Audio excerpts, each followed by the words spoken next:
Welcome to another episode on evangelism as we talk about sharing our faith and the ripple effects of evangelism.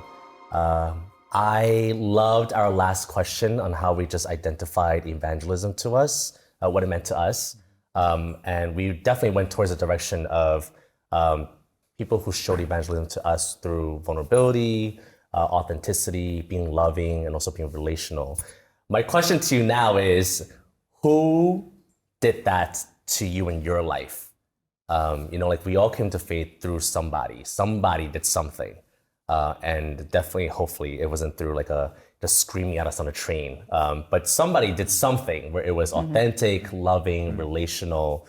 They were being vulnerable with us. Who was that person to you? I grew up in the church. There were a lot of people who talked to me about Jesus, but the church was always a place of shame as well for me, where I felt like I just didn't belong as a kid growing up. And I think about evangelism and my mind goes to my youth pastor, who he drove all the way out to where I was living to spend time with me, and like he made me feel seen. At that time, I would always hide in the back of the church and try to be unseen. Get through the day, go home, draw the least amount of attention to myself as possible because of that shame that I was feeling. And until he came and just basically got to know me and see me, love me in that way, I would never have allowed the gospel to fully come in. And so I think about how his action, coupled with his words of sharing Jesus with me, that's what evangelism, that had such an impact on me, to be seen and really take that gospel in. And that started my journey. I think that's so crazy that we're talking about evangelism with people that, like yourself, grew up in a church. So like you were evangelized to, Right. even as you were growing in church. Whereas I think a lot of us think evangelism means a Christian to a non-Christian. Right. So we're almost like redefining this. And evangelism in that moment was somebody who saw you, and you're already in church. Right. Yeah. Yeah, like that even happens, and that should happen in our churches, right? Like there are people that, similar like when you're younger, they're hiding, and it sucks. But they reached out to you, and this person like did that with you. Yeah. It's really cool. Yeah. I have like maybe two people. I didn't share one, but You can share but both. these two people are very important in my life because I grew up in the church too. But it wasn't until I was going into youth group, and something about that, I was a little scared, right? Because now I'm going from like a Sunday school environment to like an older youth group environment. But soon as I went into youth group, there was a praise leader, like an older person there. He was just a regular youth group member, but just older. He really took care of me. Like when we would go out to like retreats, like he would always make sure that I'm taken care of. Like we would share the same bunk together. Like he'll purposely, bring me into his bunk and like making sure like I'm okay and I feel safe. And so that was my first introduction to youth group.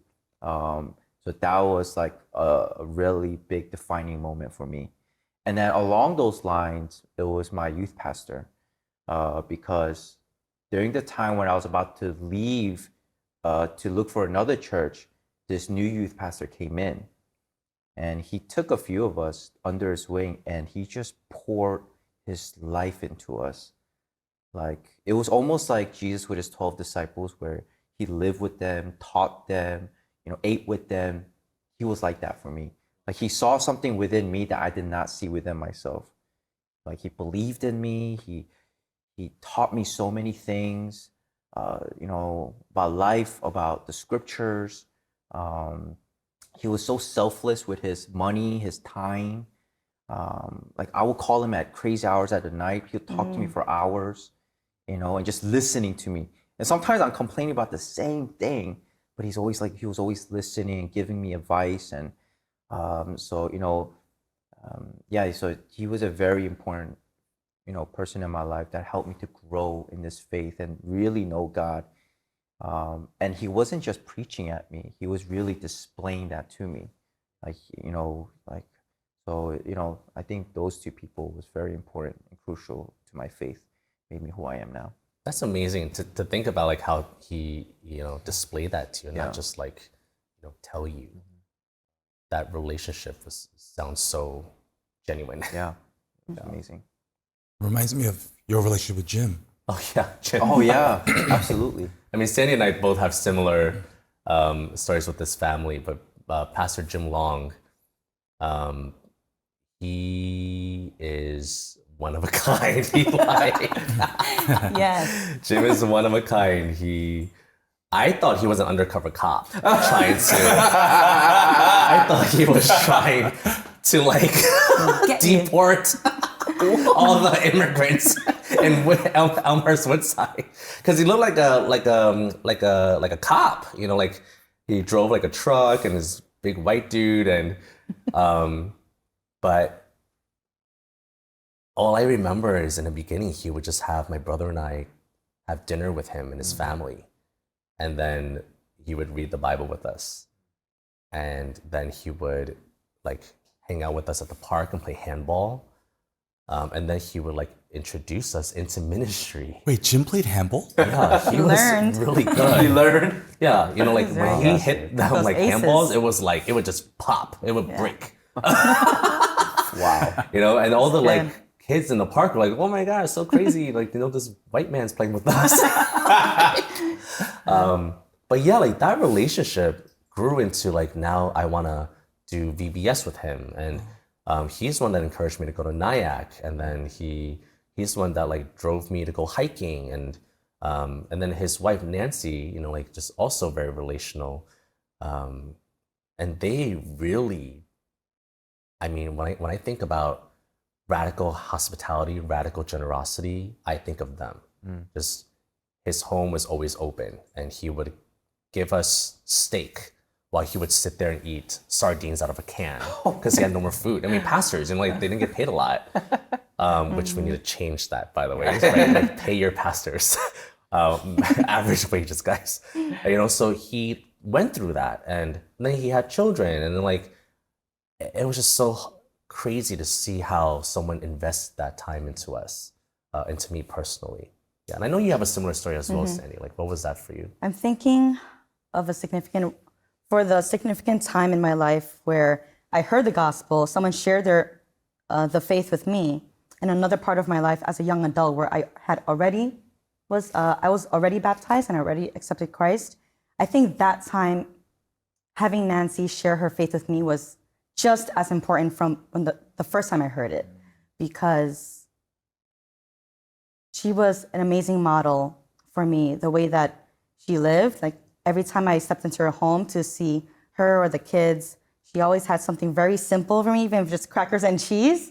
It encouraged me to know that, you don't have to have a whole spread of something, always something beautifully prepared. It could just be, it doesn't have to start with much. And she showed me that she was so humble, and she is so humble. And even till this day, whenever I have issues or things that I want to talk about and hear from her, she always makes it a point to call me, make time to hear me out, which is very, very loving. It's just the way that she lives her life in the past, the present, and the future, like as she plans for the future. She reminds me of how the Lord is sovereign and how he's providential, and that everything is just in his hands. Just the way that she lives. She really trusts God, and that was her way of sharing her faith. She didn't mention a name Jesus a whole ton, but she had me over, she gave me her time. And I do remember just after I became a Christian, I was on my way to college, and she knew I had a lot of issues at home. And Pastor Jim even asked her, and I guess her and the kids too, like, you guys mind if Sandy came to live with us? And at that time, she didn't even know me very well, but she's like, sure.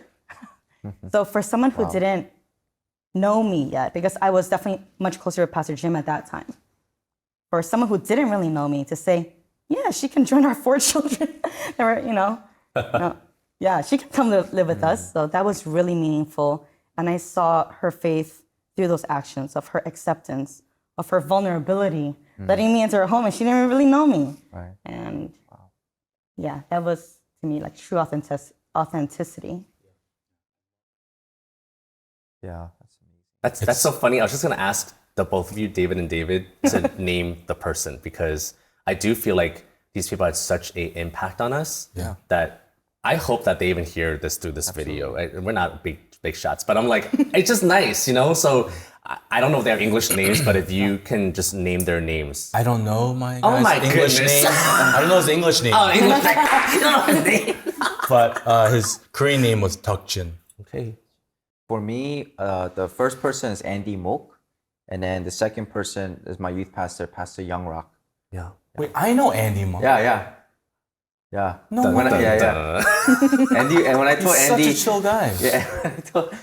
they went to Stony Brook. Yeah, really? yeah. You guys went to the same school? Yeah. I mentioned, so Andy follows us and he sees all the great things you're doing.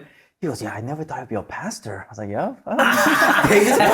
No, well, Andy knew me in Stony Brook. That's I was still hiding a lot, you know. So for sure. Yeah. Andy, please tell us what he was like. That you were so shocked he became a pastor. No, yeah, he A lot mentioned, of people were shocked when he became a pastor. Oh, please, I would like to hear stories. Whoever knows this guy. A lot of people. I think I'm still shocked I became a pastor. Ridiculous. Yeah. I really appreciate that, because I do believe in giving people credit, like just naming them and just, giving them that platform and just thanking them that God has used them to really impact us. And just really appreciate that everyone out there is also listening to this, that evangelism really does start with somebody, and there's a ripple effect. So we're hoping to unravel more in our next episode. So thank you for tuning in on this one.